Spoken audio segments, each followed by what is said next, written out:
Well, hello, welcome back to those who have been following along in our booklet Kamatthana. Today we're on page 23.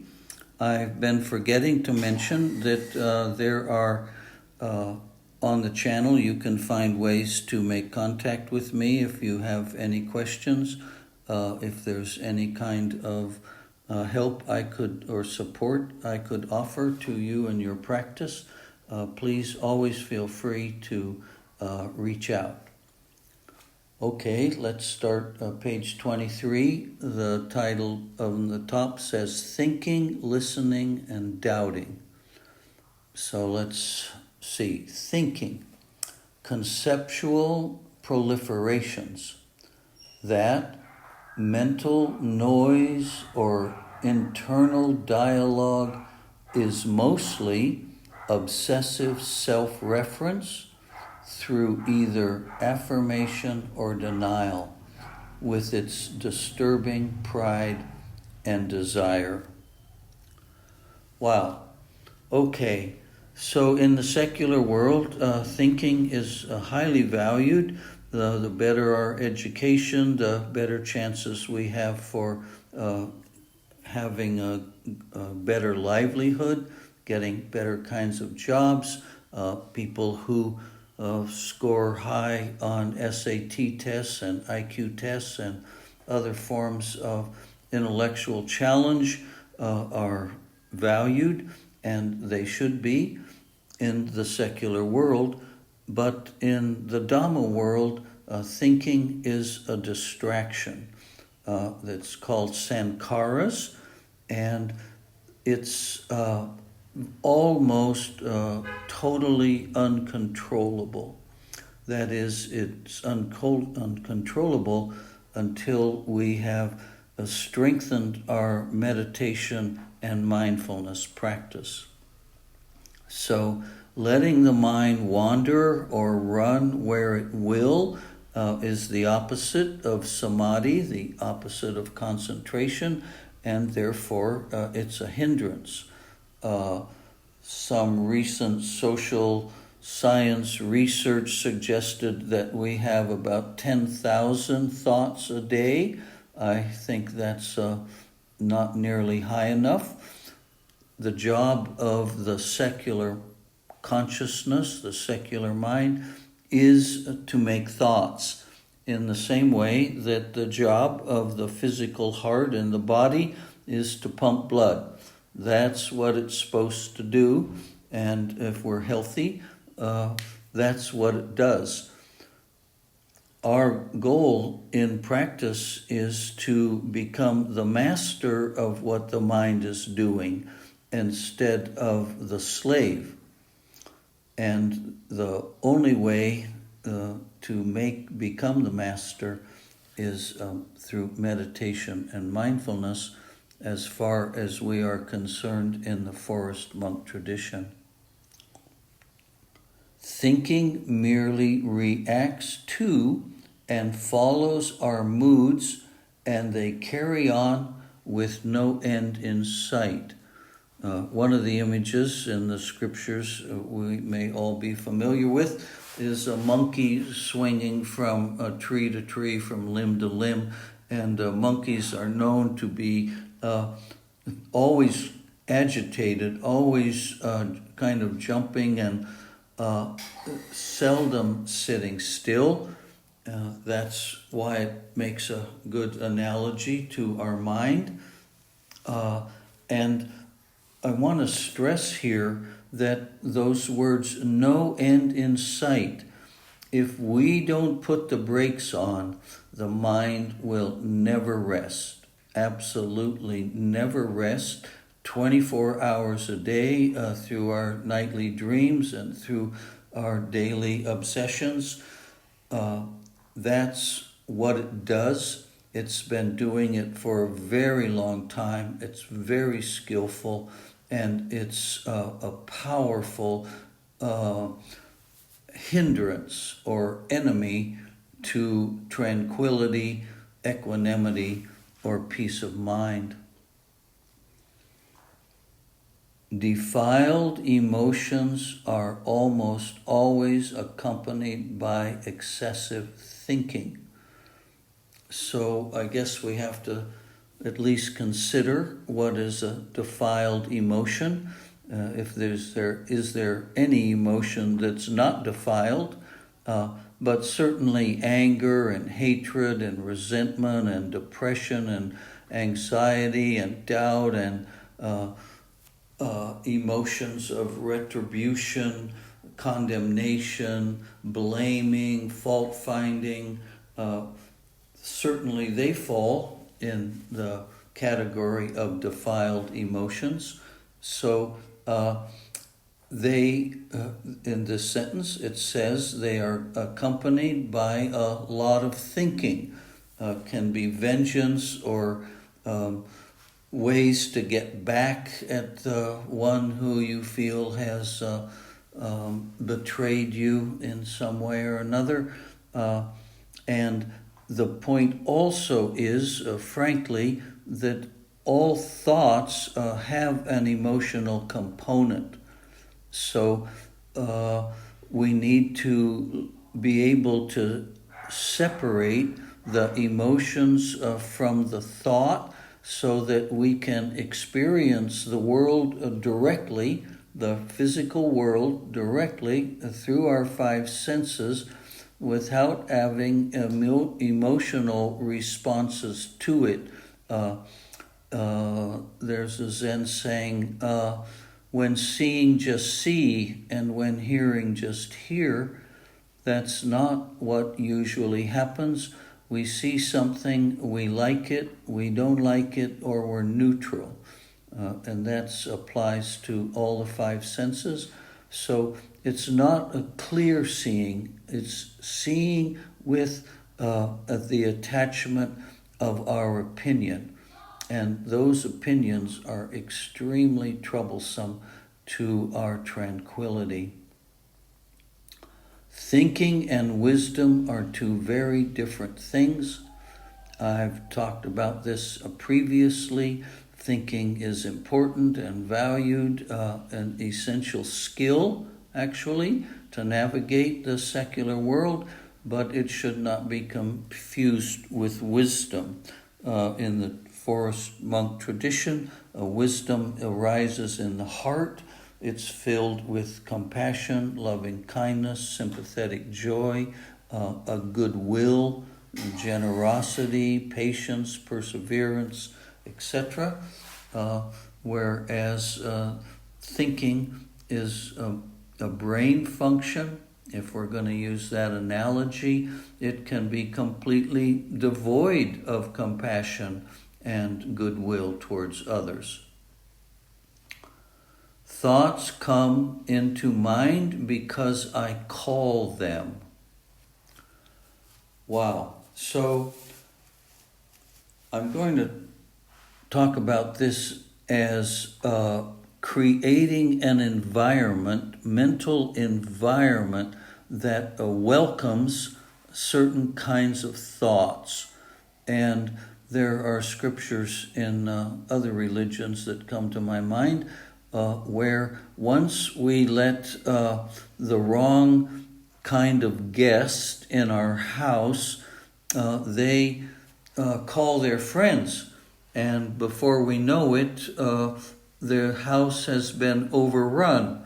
I've had that experience as a teenager, having a party when my parents were gone. And before I knew it, and this was before the day of cell phones, all kinds of people I had not invited heard about it and showed up, and it became really problematic. I won't go into the details. So we have to guard our minds, carefully distinguishing between wholesome and unwholesome. In many Buddhist temples, in all Buddhist forms of practice, they have these animals. So hard to describe exactly, are they lions or tigers or what kind of animal, carving at the base of the steps before you enter the temple. So these guardians are meant to distinguish between those, let's say, people who should be welcome into the temple and those who should not. So that's mindfulness, this one who knows that we develop in our mindfulness practice. They become more and more skilled at who they let in. In the ancient times when there were walled cities, the doors were closed at night. There were guards at the door, the gate, and they determined who was allowed in and who wasn't. And during the day, very often there were some kinds of guards to prevent enemy forces from entering the walled city. So those are analogies to our need to develop a mindfulness practice that is constantly alert and aware to what the mind is doing, and sort out those thoughts which are worth considering, those Dhamma ideas and teachings that will bless us as we investigate them and analyze them, and those thoughts that just carry us away back up into the world, the secular world of craving and wanting and expecting and demanding that keeps us constantly agitated. When we see the truth, our thinking imagination will disappear because our imagination thinking is fake. What we have studied is also fake. Well, this is revolutionary. For its time, Mahabua said that in the late 20th century, before I was aware of anyone coining the word fake news. So the thinking and the things we imagine, that everything that is in the future is imagination.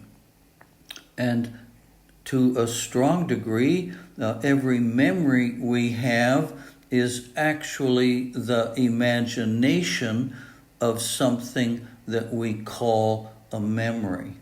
So thinking about the past or the future is one form of imagination, and in any case, it's not the present moment, and that's why it's fake. Nobody's saying that there isn't a past and that there might be a future, but we're saying our memory of it is not accurate. This is extremely well documented by social scientists to the point that it's been demonstrated that the least reliable evidence in a trial and a court is an eyewitness.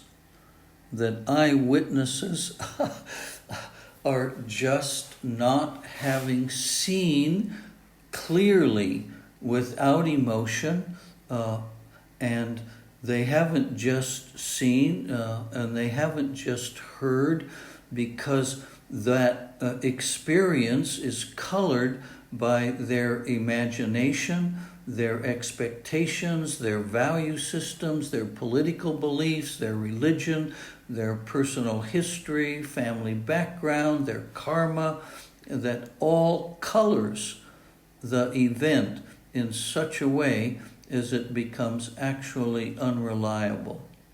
We need to remember this about our own memories, that they're just our point of view.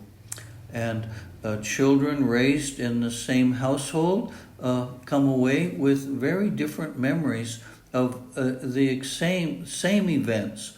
I'm not talking about a child being treated very differently from their siblings.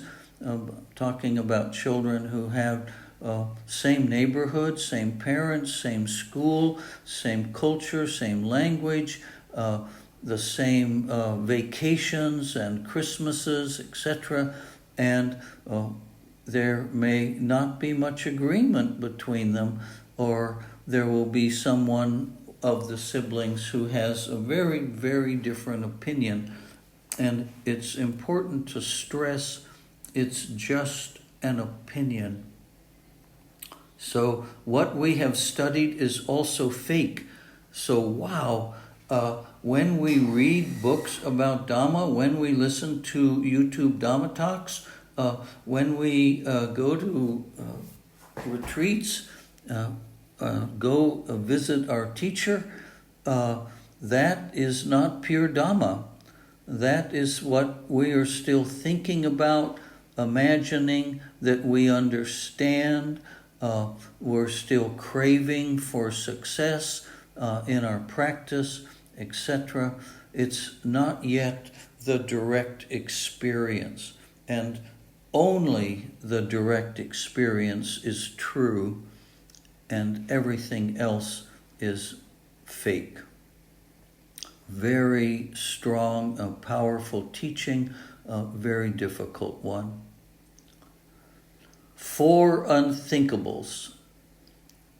Imponderables, Lord Buddha said, exceeded his mental power and unworthy of our curiosity or imagination. So this is the mind of a Buddha, and he's saying even the mind of a Buddha couldn't fully appreciate or grasp or understand or analyze or comprehend any one of these 4. And the first for us is the range of a Buddha. The thinking about what it's like to be a Buddha, imagining what it would be like to be a Buddha, is a total waste of time. It's impossible, and it's just mental, intellectual masturbation. It's just useless. The second one, the range of meditative absorptions. So the Pali Canon typically talks about 8 jhana, and most commonly they talk about 4 jhana, but those are only ones that can be talked about, that language can try to express, and there must be much, much more that the mind is capable of, and imagining what those might be is useless. It's just this fabricating of mental ideas that go nowhere. The third is the results of karma. Karma is a word, a concept that we use in an effort to try to understand why life is the way it is. It can't be proven in a court of law any more than the idea that it's God's will can be proven in a court of law, cannot be understood from a rational point of view. And I find it very interesting that it's so complicated, it's so unfathomable, that the mind of the Buddha said it was too complex for him to grasp. So, for whatever reason our life is the way it is, the questions about why it is and how it happened and how it should be different and who made it this way in the first place, etc., waste of time. And 4, speculations about the world and the universe. Well, we have sciences that are devoted to that. We have, of course, astronomy, and we have, what is it called, some kinds of physics that explores the invisible world as best it can. And the origin, people are trying to find out when was the beginning, how was the beginning, what was it like, how long ago was that. Buddha said in one of his talks that this current universe is just the most recent model, and that there have been countless universes before this one. They all arose, they came into being, they stayed for some time, and they passed away. It's impossible for our minds to understand a billion rather. It's something the mind doesn't grasp, as it's just a word, even though we think of it as a number. And this Earth is somewhere around 4 billion, according to astronomers and archaeologists and geologists. And the universe is somewhere around 12 or 13 billion.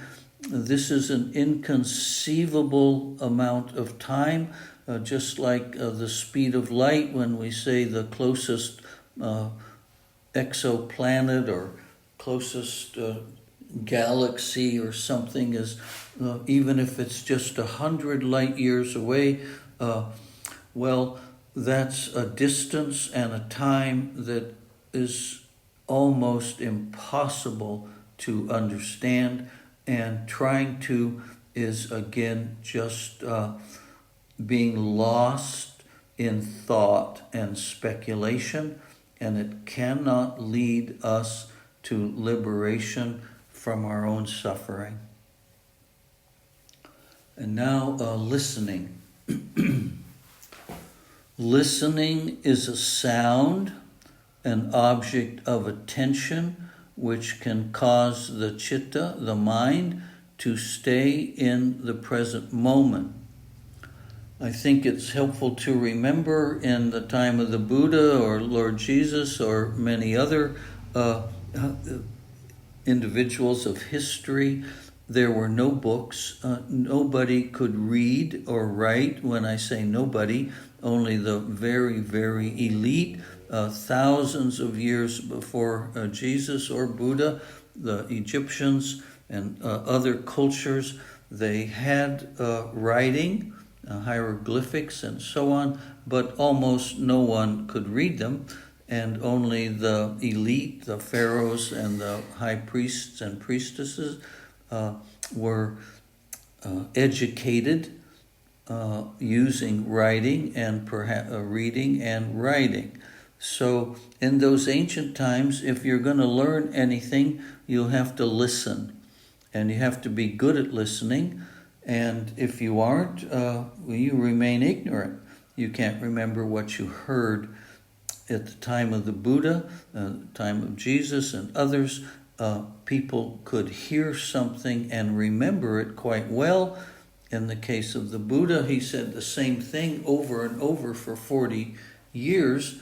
So many people were blessed to hear him give a Dhamma talk over and over, and could then practice what they had heard. Of course, nowadays, almost no one knows how to listen. They record it. They can look it up on the internet. They can research it, etc. And they don't have to stay present in the moment.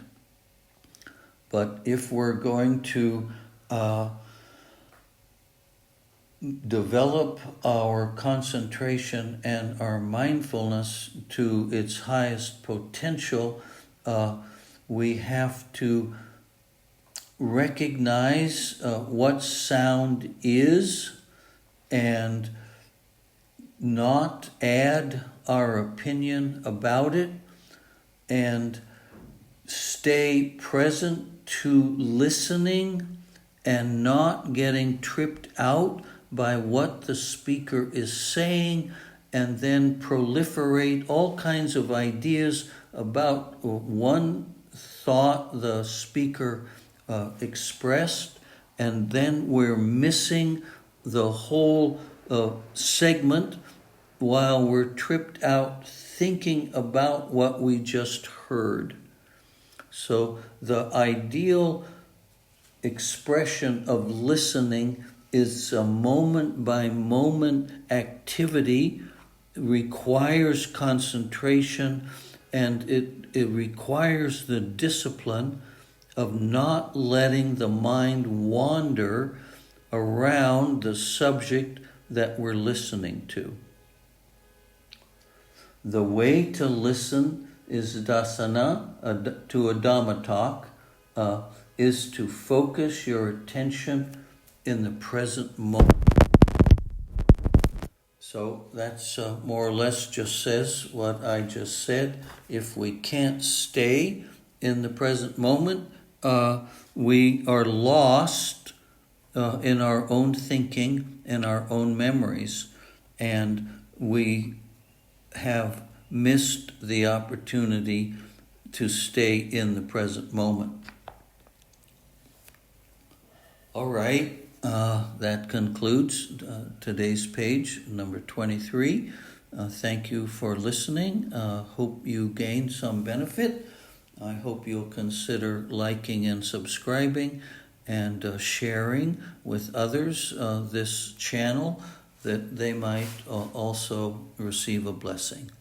Thank you very much.